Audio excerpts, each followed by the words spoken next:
بسم اللہ الرحمن الرحیم والصلاة والسلام علی سید المرسلین۔ امید ہے تمام برادران احباب ویورز بخیر و عافیت سے ہوں گے۔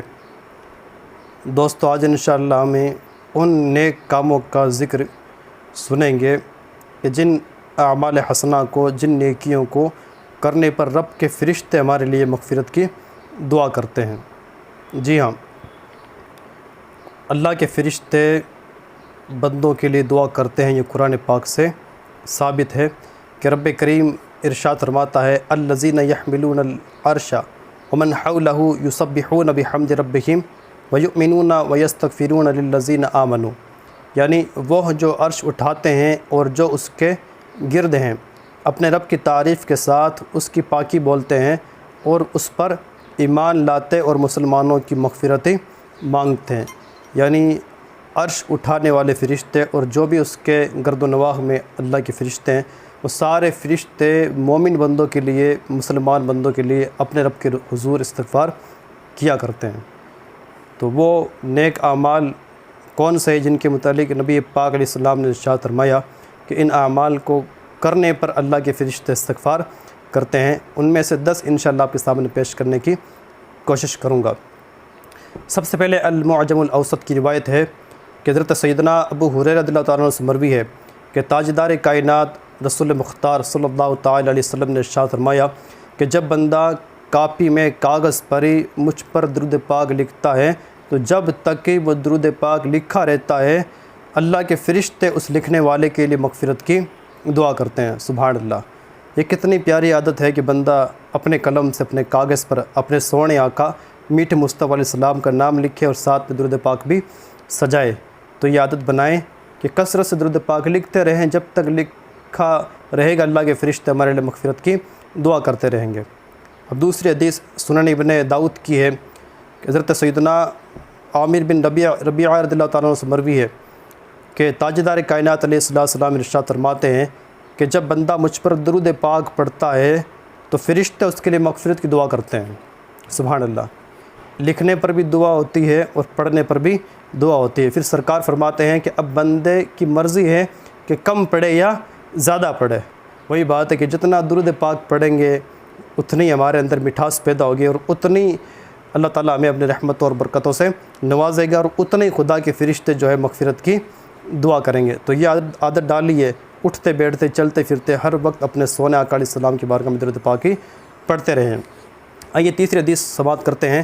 شعب الایمان کی حدیث ہے، حضرت سیدنا ابو سعید خدری رضی اللہ تعالیٰ عنہ سے مروی ہے کہ جب رمضان شریف کی پہلی رات آتی ہے تو اللہ تعالیٰ آسمانوں کے دروازوں کو کھول دیتا ہے اور آخری رات تک آسمانوں کے دروازے رمضان میں کھلے رہتے ہیں، اور جو بندہ اس رات میں، اس مبارک مہینے کی کسی رات میں اللہ تعالیٰ کی بارگاہ میں سجدہ کرتا ہے تو اللہ تعالیٰ ہر سجدے کے بدلے اللہ تعالیٰ اس کو 1500 نیکیاں عطا فرماتا ہے، اور جنت میں اس کے لیے سرخ یاقوت کا سونے کی کاریگری کا ایک خوبصورت محل ہی بنا دیتا ہے۔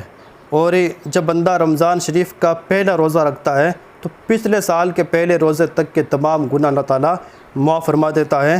خدا کے فرشتے ان رمضان کے روزے داروں کے لیے ہمیشہ، یعنی پورے سال، ہر دن صبح فجر کی نماز سے لے کر غروب آفتاب تک ہی خدا کے فرشتے روزے داروں کے لیے مغفرت کی دعا کرتے ہیں۔ جی ہاں، رمضان کا فیضان رمضان میں تو ملتا ہی ہے روزے داروں کو۔ جس نے رمضان کے روزے پورے رکھ لیے، پورے سال ہر دن صبح سے لے کر شام تک، فجر سے لے کر غروب آفتاب تک اللہ کے فرشتے روزے داروں کے لیے مغفرت کی دعا کرتے ہیں۔ اور چوتھی حدیث ہے سنن ابن ماجہ سے، حضرت سیدنا ابو ہریرہ رضی اللہ تعالیٰ عنہ سے مروی ہے کہ تاجدار کائنات علیہ السلام نے ارشاد فرمایا، آقا علیہ السلام ایک مرتبہ ناشتہ فرما رہے تھے اور اسی اثناء میں حضرت سیدنا بلال حبشی رضی اللہ تعالیٰ عنہ تشریف لائے، تو سرکار نے کہا کہ آؤ بلال ناشتہ کر لو۔ تو حضرت بلال حبشی رضی اللہ تعالیٰ عنہ نے عرض کیا، یا رسول اللہ میں روزے سے ہوں۔ تو سرکار نے فرمایا، اے بلال، کیا تم جانتے ہو کہ روزے دار کے سامنے جب تک کوئی چیز کھائی جاتی ہے روزے دار کی ہڈیاں اللہ تعالیٰ کی تسبیح بیان کرتی ہے، اور اللہ کے فرشتے روزے دار کے لیے مغفرت کی دعا کیا کرتے ہیں۔ سبحان اللہ! اسی طرح شعب الایمان کی حدیث حضرت سیدنا ابو درداء رضی اللہ تعالیٰ عنہ سے مروی ہے کہ نبی پاک علیہ السلام نے ارشاد فرمایا کہ جب بندہ علم کی طلب میں نکلتا ہے تو اللہ تعالیٰ اس کے لیے جنت کے دروازوں کو کھول دیتا ہے۔ علم دین، حصول علم دین کے لیے بندہ جب نکلتا ہے تو اللہ تعالیٰ اس کے لیے جنت کے دروازوں کو کھول دیتا ہے۔ وہ کہتے ہیں نا، دنیا کی تعلیم لوگ اس لیے حاصل کرتے ہیں کہ کمپنیوں کے دروازے ان کے لیے کھلیں گے، نوکریوں کے لیے دروازے ان کے لیے کھلیں گے، لیکن طالب علم کی حیثیت بہت بڑی ہے۔ اللہ تعالیٰ طالب علم کے لیے جنت کے دروازے کھول دیتا ہے۔ پھر سرکار فرماتے ہیں اللہ کے فرشتے اس طالب علم کے لیے اپنے پروں کو بچھا دیتے ہیں، اور یہ آسمان کے فرشتے اور سمندر کی مچھلیاں ان طالب علم کے لیے استغفار کرتی ہیں۔ سبحان اللہ، اللہ کی ہر مخلوق جو طالب علم ہے اس کے لیے مغفرت کی دعا کرتے ہیں۔ خدا کے فرشتے آسمانوں میں اور زمین میں، ہر درندہ اور پرندہ چرندہ، یہاں تک کہ سمندر کی تمام مچھلیاں طالب علم کے لیے اس وقت تک دعائیں مغفرت کرتی ہیں جب تک بندہ حصول علم میں لگا رہتا ہے۔ تو یاد رکھے، علم دین حاصل کریں، انشاءاللہ دنیا بھی آپ کے سنور جائے اور آخرت میں انشاءاللہ بے شمار اللہ تعالیٰ اجر عطا فرمائے گا۔ اور اسی طرح مجموع الزوائد کی حدیث ہے، حضرت سیدنا ابو رزین رضی اللہ عنہ سے نبی پاک علیہ السلام نے ارشاد فرمایا کہ اے رزین، جب مسلمان اپنے مسلمان بھائی سے ملتا ہے، پھر جب وہ اس سے رخصت ہوتا ہے تو 70,000 فرشتے اس کے لیے مغفرت کی دعا کرتے ہیں۔ سبحان اللہ، یعنی مسلمان کا مقام اتنا بڑا ہے کہ ہم اگر کسی مسلمان سے ملاقات کے لیے جائیں گے صرف، اور اس سے ملیں گے، اور جب تک وہاں رہیں گے اللہ کے فرشتے ہمارے لیے مغفرت کی دعا کریں گے۔ تو آپس میں ایک دوسرے سے ملا کریں اور ایک دوسرے کے اندر محبتیں تقسیم کیا کریں گے۔ جب بندے راضی تو اللہ تعالیٰ بھی راضی ہے۔ اسی طرح الترغیب والترہیب کی روایت ہے، حضرت سیدنا عبداللہ بن عمر رضی اللہ تعالیٰ عنہ اور حضرت سیدنا ابو ہریرہ رضی اللہ تعالیٰ عنہ سے مروی ہے کہ آقا کریم صلی اللہ علیہ وسلم نے ارشاد فرمایا، جب مسلمان کی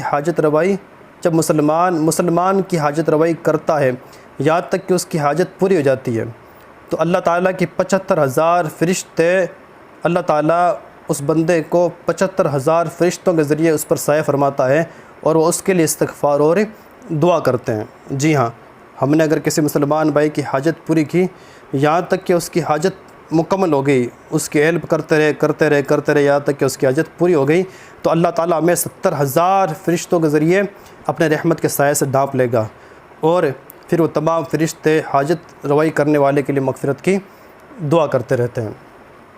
اسی طرح الترغیب والترہیب کی روایت حضرت سیدنا مولا کائنات علی شیر خدا رضی اللہ تعالیٰ عنہ سے روایت ہے کہ جب بندہ مومن کی عیادت کے لیے نکلتا ہے تو شام کو نکلتا ہے تو صبح تک، اور صبح کو نکلتا ہے تو شام تک 70,000 فرشتے اس کے لیے مغفرت کی دعا کرتے ہیں۔ یعنی مومن کا کتنا بڑا مقام اور مرتبہ ہے۔ رسول کائنات علیہ السلام نے ایک مرتبہ کعبہ شریف سے ارشاد فرمایا، اے کعبہ، تو یہ سمجھتا کہ میں خانہ خدا ہوں، لوگ میرے طرف متوجہ ہو کر نماز پڑھتے ہیں، اے کعبہ سن لے، تجھ سے بڑا اللہ کے نزدیک مومن بندے کا مقام اور مرتبہ ہے۔ تو یاد رکھیں، مومن کو خوش کرتے رہیں، مومنوں کی دل جوئی کرتے رہیں۔ جب عیادت کریں گے شام کو نکلیں گے تو صبح تک، اور صبح کو نکلیں گے تو شام تک 70,000 فرشتے ہمارے لیے مغفرت کی دعا کرتے رہیں گے۔